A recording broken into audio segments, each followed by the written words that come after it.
मैं निपट अज्ञानी हूँ। मैंने सुना है एक सूफी फकीर के आश्रम में प्रविष्ट होने के लिए 4 स्त्रियां पहुंची।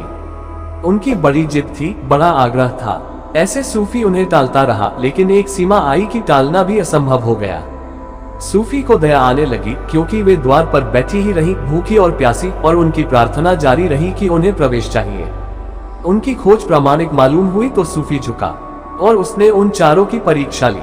उसने पहली स्त्री को बुलाया और उससे पूछा, एक सवाल है, तुम्हारे जवाब पर निर्भर करेगा कि तुम आश्रम में प्रवेश पा सकोगी या नहीं, इसलिए बहुत सोचकर जवाब देना। सवाल सीधा साफ था। उसने कहा कि एक नाव डूब गई है, उसमें तुम भी थी और 50 थे।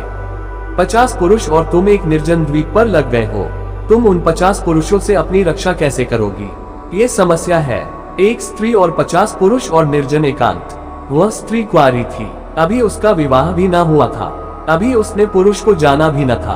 वह घबरा गई और उसने कहा कि अगर ऐसा होगा तो मैं किनारे लगूंगी ही नहीं, मैं तैरती रहूंगी। मैं और समुद्र में गहरे चली जाऊंगी। मैं मर जाऊंगी, लेकिन इस द्वीप पर कदम न रखूंगी। फकीर हंसा। उसने उस स्त्री को विदा दे दी और कहा कि मर जाना समस्या का समाधान नहीं है, नहीं तो आत्मघात सभी समस्याओं का समाधान हो जाता।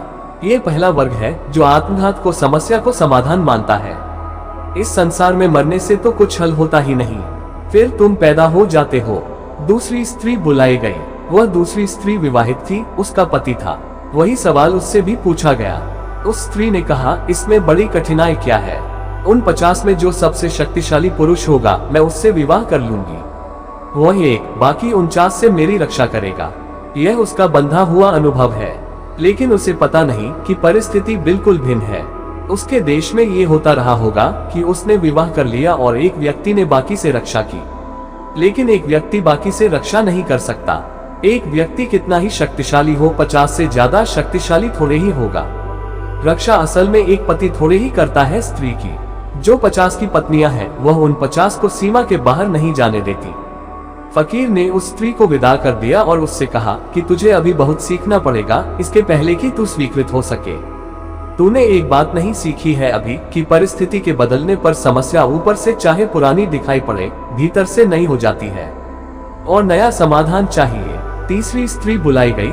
वह एक वेश्या थी और जब फकीर ने उसे समस्या बताई कि समस्या यह है कि 50 आदमी हैं, तुम हो, नाव डूब गई, एकांत निर्जन द्वीप होगा, तुम अकेली स्त्री होगी, समस्या कठिन है, तुम क्या करोगी?